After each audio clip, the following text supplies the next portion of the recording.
The Sahara has tree stumps, wider than train cars, buried under 60 feet of sand.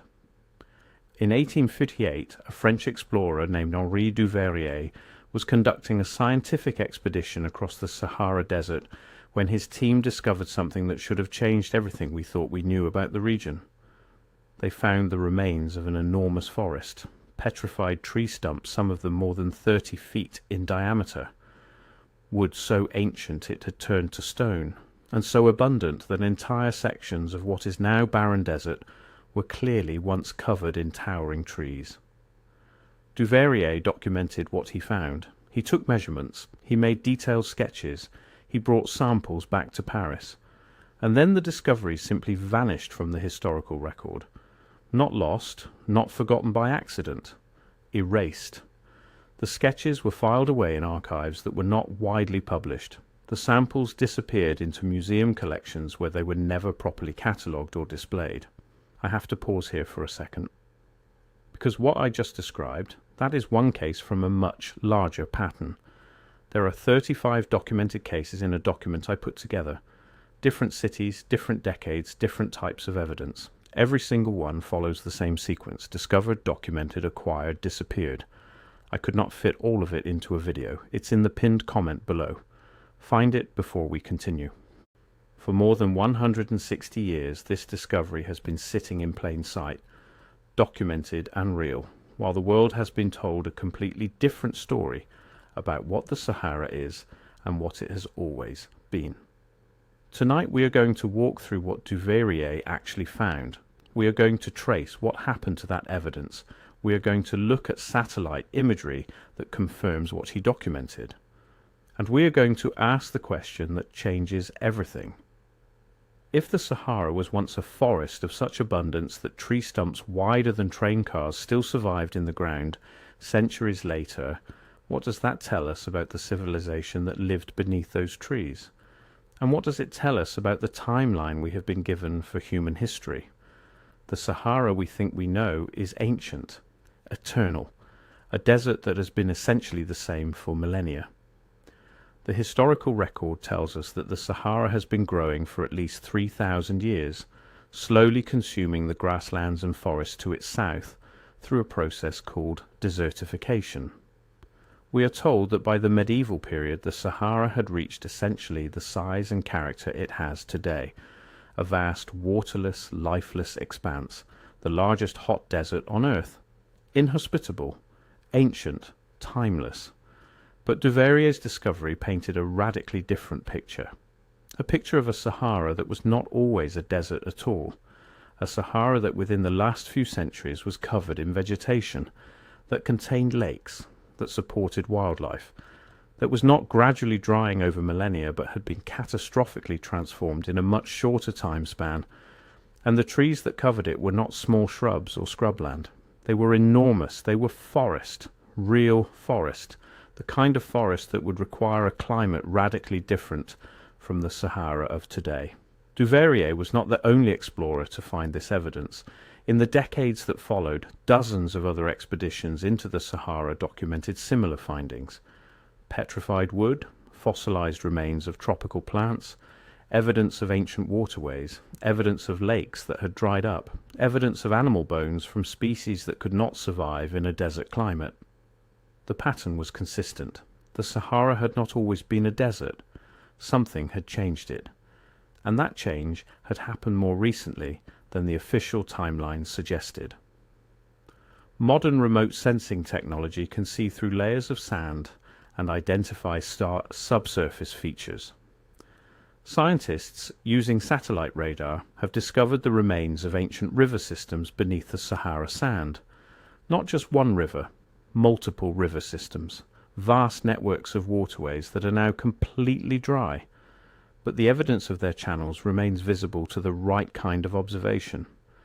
These rivers were not trickling streams, they were major waterways, some of them larger than the Nile, and they all flowed through what is now the driest part of the desert. The conventional explanation is that these rivers dried up gradually over tens of thousands of years as the climate shifted. Climate cycles, natural variation in rainfall patterns, But the timeline does not align with the physical evidence. Duverier's tree stumps tell a different story. A tree that grows to 30 feet in diameter does not grow in a desert. It grows in wet forest. It grows somewhere with regular rainfall, deep soil, abundant water. And a 30-foot diameter tree is not young.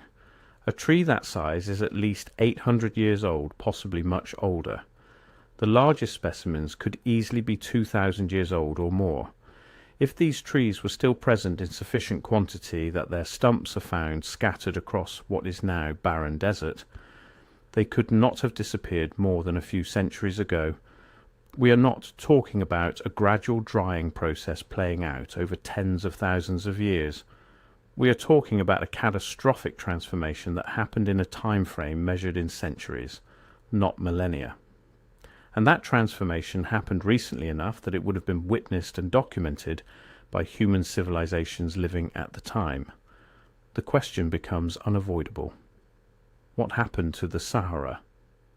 What event or series of events could have destroyed a forest of such scale so completely and so rapidly that within a few centuries the entire region transformed from forest to desert? Climate change alone does not explain it at that speed. What we are looking at is not gradual environmental change. We are looking at catastrophic environmental collapse. The evidence Duverrier and the explorers who followed him collected included animal remains as well, bones, teeth, fossilized evidence of species that cannot survive in desert conditions.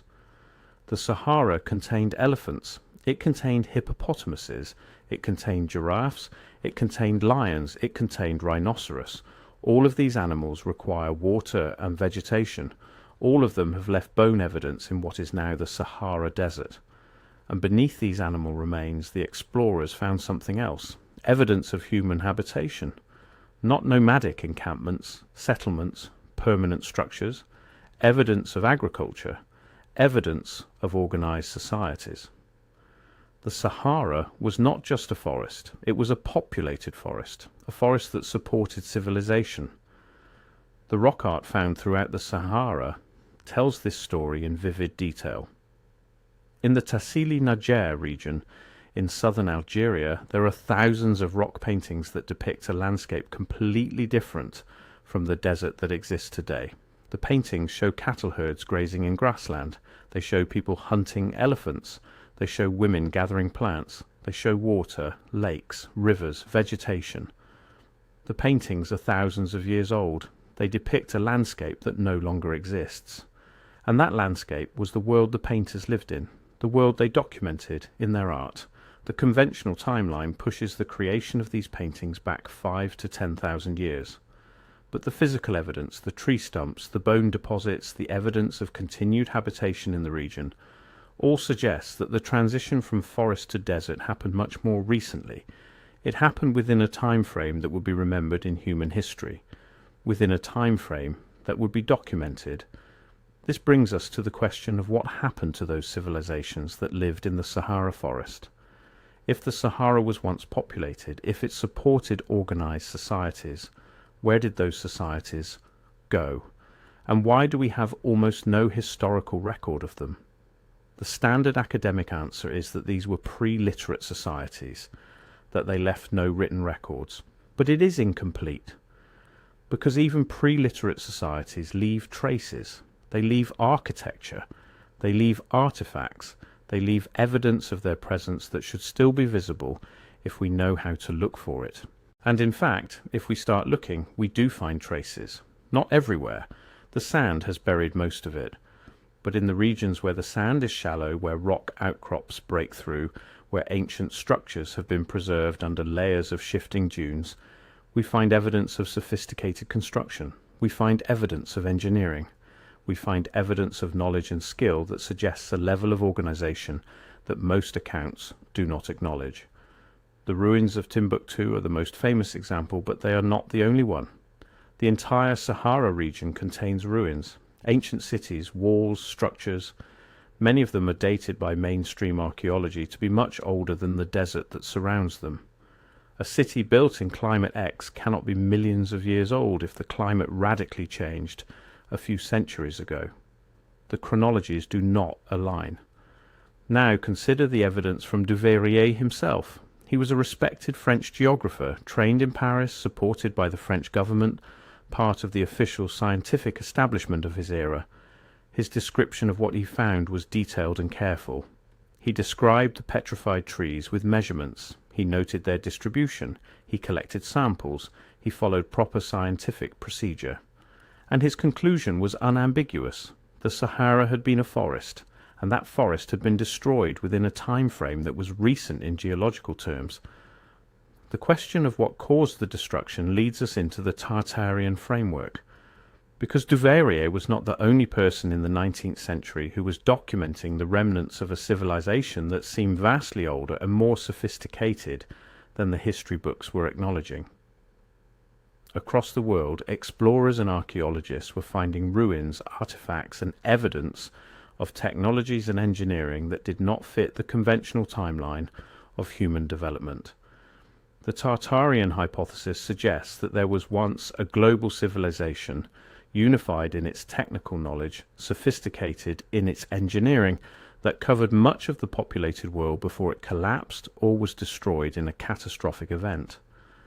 The evidence for this civilization is supposed to be everywhere, hidden in plain sight, archived in museums, documented in explorers' journals, but systematically written out of the official historical narrative. And the Sahara is one of the strongest pieces of evidence for this hypothesis. The scale of what was destroyed there is so enormous, so obvious once you know to look for it, that it cannot be easily dismissed. You do not grow 30-foot diameter trees in a few years.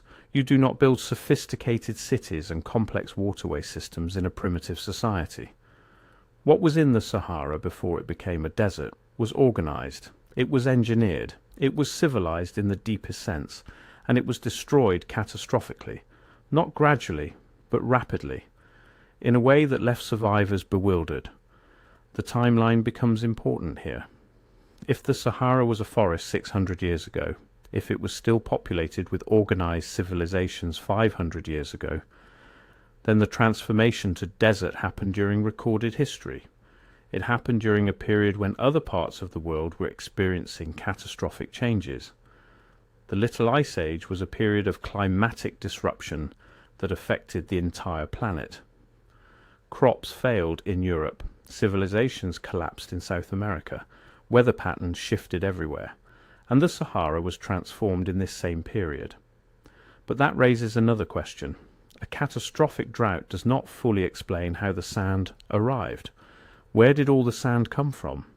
The Sahara today is covered in sand, not just dust, but vast sand seas, dunes hundreds of feet tall, stretching for hundreds of miles. And if the Sahara was a forest just a few centuries ago, where were these sand dunes then? The conventional answer is that the sand was always there, underlying the forest, and when the forest was destroyed, the sand was exposed. Before I go further, that document in the pinned comment. If you have not found it yet, go there now, because everything I cover in these videos is one piece of a pattern that only becomes visible when you see all 35 cases together. The document shows you the full pattern. What I can show you here is the surface. What is down there is everything underneath it. Pinned comment, now, then come back. But sand dunes are not static. They move, they migrate. The pattern of dunes visible today is not a pattern that has been preserved since antiquity. Some researchers in the Tartarian framework have proposed a more dramatic explanation. They suggest that the catastrophic event that destroyed the Sahara forest also involved massive atmospheric disruption, dust clouds, sandstorms of unprecedented scale, a period of such severe climatic chaos that the atmosphere itself was filled with sand that eventually settled across the region. This would explain not just the death of the forest, but also the overwhelming accumulation of sand that now covers the entire desert. The evidence for that civilization is not just in the tree stumps and the rock art and the ruins, it is also in the linguistic and cultural traces left in the populations that live in North Africa and the Sahel today. Many of these populations carry cultural memories, oral traditions, and linguistic elements that point to a much older civilization. Trade networks, technologies, knowledge systems. And then there is the question of the Saharan roads. Yes, roads. Formal roads, some of them still visible faintly in satellite imagery. Roads that appear to connect ancient settlements across regions that are now completely separated by desert. Roads that could only have been built and maintained by a civilization with significant resources and organization. Roads that suggest a level of integration and coordination across the Sahara that most archaeological accounts are not prepared to acknowledge. Now let us consider what this means for the broader timeline of human civilization. The conventional narrative says that human civilization developed in river valleys, the Nile, the Tigris-Euphrates, the Indus, the Yellow River in China. These river valleys are pointed to as the cradles of civilization. But those civilizations did not emerge in a vacuum. They built on knowledge. They inherited technologies. They used tools and techniques that had to come from somewhere. What if those river valley civilizations were not the beginning of human civilization? What if they were the survivors of something much older? What if they were the remnants, the inheritors, the rebuilders of a civilization that had once been much larger and much more integrated? A civilization that had covered areas like the Sahara before those areas became uninhabitable. The Tartarian framework suggests exactly this, that the river valley civilizations were not the start of civilization, but a restart, a recovery, a rebuilding of knowledge and organization after a catastrophic event had destroyed a much larger and older global civilization. And the Sahara, covered in tree stumps and ruins, is one of the most obvious pieces of evidence for that older civilization. Consider the chronology more carefully. The rock art depicts a landscape, and that landscape existed. The climate of the depicted landscape had to exist at the time the art was made. Climate does not change backward. If the rock art shows a forest and grassland, the climate at the time supported forest and grassland. And the tree stumps that Duveyrier found were still present in the 18th and 19th centuries. They had not yet been fully buried by sand. If trees that size had died more than 300 years before Duverier's expedition, the stumps would have been completely decomposed and buried. The fact that Duveyrier could see them and measure them means they had died within the last few centuries. Working backward from that observation, the forest could not have been completely destroyed more than 300 or 400 years before Duverier's expedition. That puts the destruction somewhere between the 14th and 16th centuries, right in the middle of the period when the rest of the world was experiencing cultural and climatic upheaval. And in the 14th century particularly, there is evidence of something extraordinary happening globally. The Little Ice Age was beginning, the climate was shifting, civilizations were collapsing in multiple regions. The Mississippian civilization in North America was abandoning its great cities. Civilizations in South America were experiencing drought. Europe was entering a period of plague and famine. And all across the world, the architectural record seems to shift. The monumental building projects stop. The cities are abandoned. The knowledge systems seem to be disrupted. And then, as if someone had hit a reset button, the world starts rebuilding. But it rebuilds differently. The knowledge is different.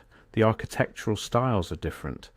It is as if the civilization that rebuilds is not the direct continuation of the civilization that came before, but a new civilization built by survivors using fragments of the old knowledge they could preserve.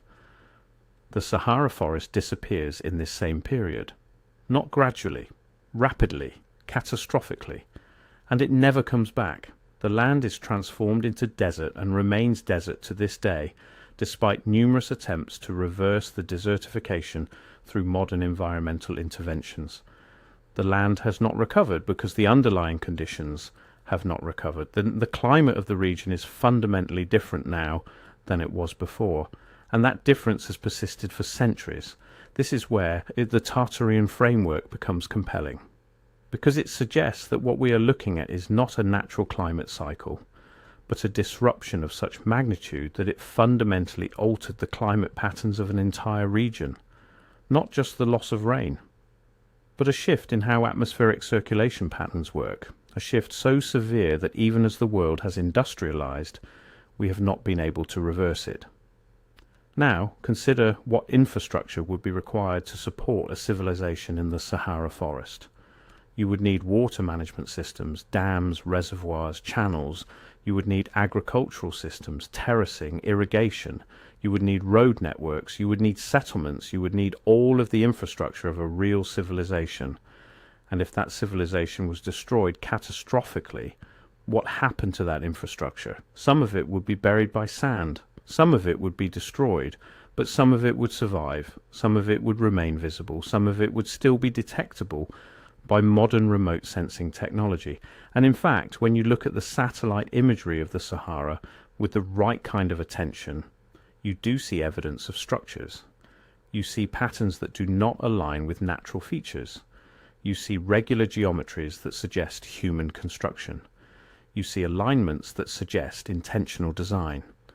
The most intriguing evidence comes from the underground water systems. The Sahara still contains water beneath the sand. Vast aquifers, underground rivers, water systems that extend for hundreds of kilometers beneath the desert surface. The aquifers are trapped. They do not recharge. They are fossil water, water from another climate. But if the climate changed recently, then these aquifers should still be connected to the surface water systems that feed them. The fact that they are completely trapped suggests that the surface water systems were not just destroyed. They were severed, broken, cut off from the aquifers that fed them in a way that was so complete and so permanent that the connection could never be re-established. This is the kind of severing you would see if the surface landscape had been catastrophically disrupted, if entire hydrological systems had been buried or destroyed, if the geological architecture of the region had been fundamentally altered. And that alteration would be essentially permanent on human timescales. The implications are staggering. If a civilization was living in the Sahara 600 years ago, if it had developed the infrastructure to support an organized society, if it was suddenly destroyed by some catastrophic event, then we are looking at a completely different historical timeline than the one we have been taught. We are looking at a civilization that was more recent, more geographically distributed, more technologically sophisticated than the standard account allows. We are looking at a civilization whose knowledge and achievements were mostly lost. We are looking at a world that had to rebuild. And if the Sahara is one example of this pattern, if there are other regions that show similar evidence of recent catastrophic change and civilization loss, then the Tartarian framework becomes not just a possibility, but a necessity. A framework required to make sense of the evidence that our explorers and archaeologists have been collecting for centuries. The tree stumps wider than train cars, still visible in the Sahara in the 19th century, are not just botanical curiosities. They are evidence of a forest that grew in a climate very different from the climate of today. Evidence of a civilization that lived beneath those trees. Evidence of a world that was destroyed recently enough to still leave physical traces. Evidence of a reset, a catastrophic disruption. Duveyrier documented this. The explorers who followed him documented this. The satellite imagery confirms this. The rock art of the region depicts this. All of the pieces align. The Sahara was not always a desert. It was a forest, a populated forest. And it was destroyed catastrophically recently in a way that changed human history and shaped the civilizations that came after. And the question that haunts the Tartarian researchers is simple. If this happened in the Sahara, where else did it happen? If one region was destroyed and had to be rebuilt, if the knowledge of a previous civilization was lost, if the timeline we have been given is incomplete, what other regions are we misunderstanding? What other ruins are we misinterpreting? What other evidence are we dismissing because it does not fit the conventional narrative? The tree stumps are still there, buried under 60 feet of sand, waiting to be properly documented and studied. The rock art is still there, telling the story of a landscape that no longer exists. The ruins are still there, built in a climate that is now gone. The evidence is there. It has always been there. It was documented by Duveyrier more than 160 years ago, and it has been sitting in archives ever since, waiting for someone to ask the right questions. The Sahara has a story to tell, a story of forests and civilizations, a story of catastrophic change and human survival, a story of knowledge lost and slowly recovered, a story that contradicts the conventional timeline and challenges the official narrative of human history. That story is written in tree stumps. That story is written in sand. That story is waiting for us to have the courage to read it and the honesty to acknowledge what it says. The transformation of the Sahara from forest to desert is not ancient history. It is recent history. It is the history of what happened to the world 600 years ago. And the implications of that transformation ripple across everything we think we know about the rise and fall of civilizations, the distribution of human knowledge, the trajectory of human history itself. When you look at the Sahara today, when you see the endless sand and the barren landscape, remember that beneath your feet and beneath that sand lie the remnants of something greater. Remember the tree stumps that were still visible in the 19th century. Remember that a civilization lived there. Remember that a forest stood there. Remember that the world we inherited is not the world as it always was. It is the world as it was rebuilt, on top of the ruins of something older, something greater, something lost. That is the message written in the bones and the sand and the petrified wood. That is the message Duveyrier tried to deliver more than 160 years ago. That is the message the Tartarian researchers are trying to deliver now. The Sahara remembers. And when we finally listen to what the Sahara is trying to tell us, our understanding of human history will be forced to change completely.